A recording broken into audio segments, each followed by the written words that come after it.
For our week 2, we are going to actually go through 3 different chapters. And chapter 2 is basically showing you how to use SQL Server Management Studio. And you're going to read through the book, then go through the chapter 2 key points, and then basically the techniques and the procedures that you see in the key points, how to launch it, how to connect, how to display databases, all of that, you're going to be using that information in the chapter 2 textbook assignment.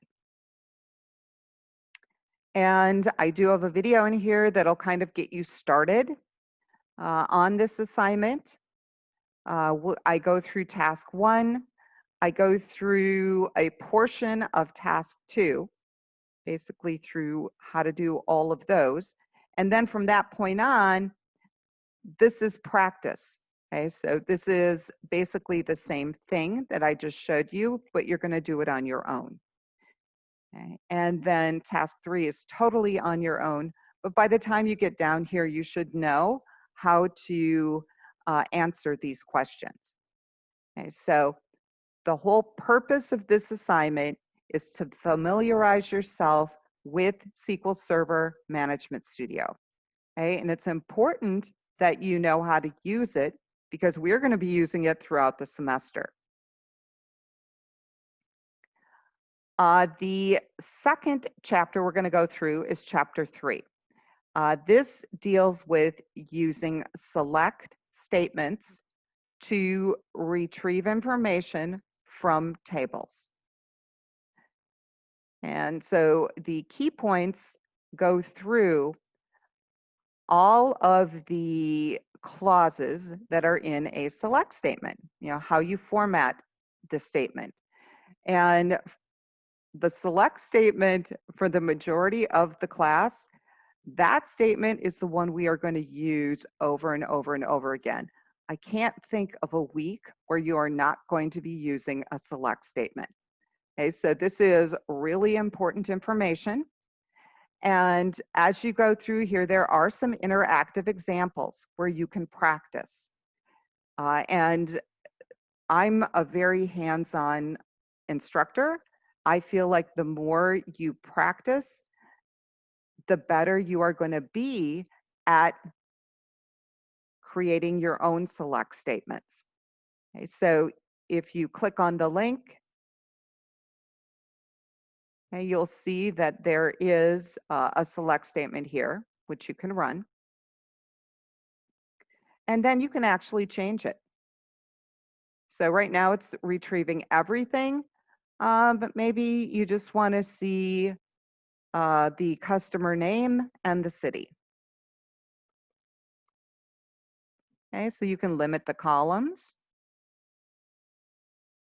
Okay, and as you become familiar with the select statement, if you wanted to come back in here and sort the data or filter the data using a where clause, you can.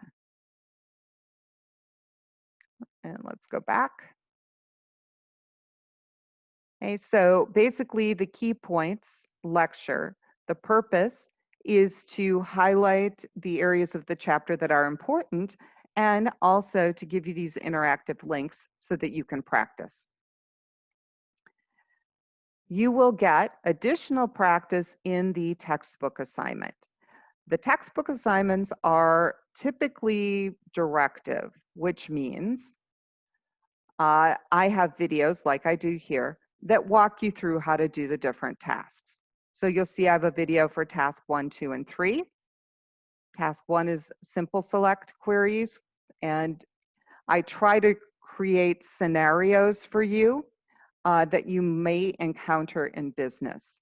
Okay, and so you're probably going to be very tired of our boss by the end of the semester, but we have a boss who asks us to display all sorts of different things. Okay, so basically these tasks are for you to practice the different commands that are in the chapter. So you're going to go through here, complete the textbook assignment. The videos, to me, the fastest way to get this done is to play the video. And ideally, you would have, a separate monitor that you can actually work through the exercise while the video is playing, or because the videos are all on YouTube, you can actually play those videos on a mobile device, and on your computer, you can go through and execute the commands. To me, that is the fastest, easiest way to get that done. Another option, if you have a wide monitor, would be to run the video on one side of the monitor and run SSMS next to it. Okay. So, but doing the videos while you're doing the commands, fastest, easiest way to get this done. For chapter 4, we get into retrieving data from more than one table. And this involves using joins. And the key points, I'm a very visual learner, so I actually have graphics in here that show you how the different joins work. I think that is very critical in understanding how it is deciding what rows to display and what rows to discard. So we have several different types of joins. We go through the syntax and quite a few examples in the key points. Then, because this is so important, how to retrieve data from multiple tables is critical to be able to utilize a relational database.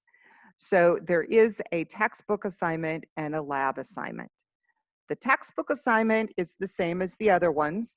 Okay, so you will notice that there are videos, and it's pretty directive.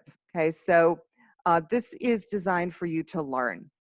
So you have a task, and then there is a way to accomplish the task.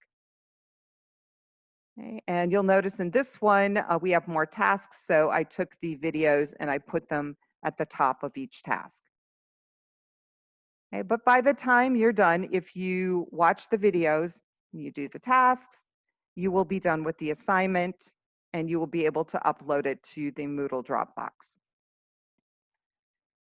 The lab assignment is not directive. So this is where you guys are going to actually apply what you've learned. Now, to help you with this, especially because this is your first one, I did create a video, and there will be a link to the video above the first task. So it'll kind of walk you through what you're supposed to do for the different tasks. In fact, I go through an example of task 1 and task 2. And that hopefully will clarify any questions you have about the assignment. But for this assignment, you need to come up with your own query. I don't want you to key in mine. So I've given you examples that you can look at. You've already gone through the textbook assignment, and you are not being asked to do anything new here. So it's the same tasks that you already did over here in the textbook assignment. The only difference is you are deciding what tables you want to pull data from. Okay, so you're being asked to do an inner join, a left join, things that you should be familiar with. Hopefully the video that I've created for this lab assignment will answer any questions and clear up any confusion that you may have. If you go through this and you have a query that is not working and you cannot figure out why, all you really need to do is come over here, copy it, paste it into an email, and send it to me. And then I will be able to run your query and I can tell you what's wrong with it. Okay, so I don't want you guys to spend hours and hours and hours on this. If you try something and it doesn't work and you don't know why, please copy it into an email and send it to me. Okay. Also, let me know if you have any questions or if you are confused about anything. And once you are done with the assignments for this week, then there is a unit quiz. The quizzes in this class, the questions are not your traditional true, false, multiple choice.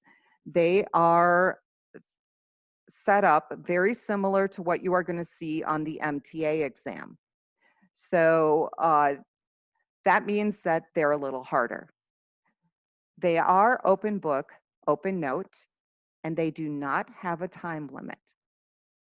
Okay, so take your time on the quiz. Right now, I don't have the quiz closing, so if you are a last minute person, you know, you've waited until Friday night and it's 11:50. Okay, no worries, the quiz won't close while you're taking it. Okay? So I'll leave it open for a couple weeks. Eventually, it will close, but I try to be pretty flexible so that if you are running behind and you let me know, I'll make sure that quiz doesn't close before you're done taking it. If you have any questions or if you run into problems, let me know, and have a great week.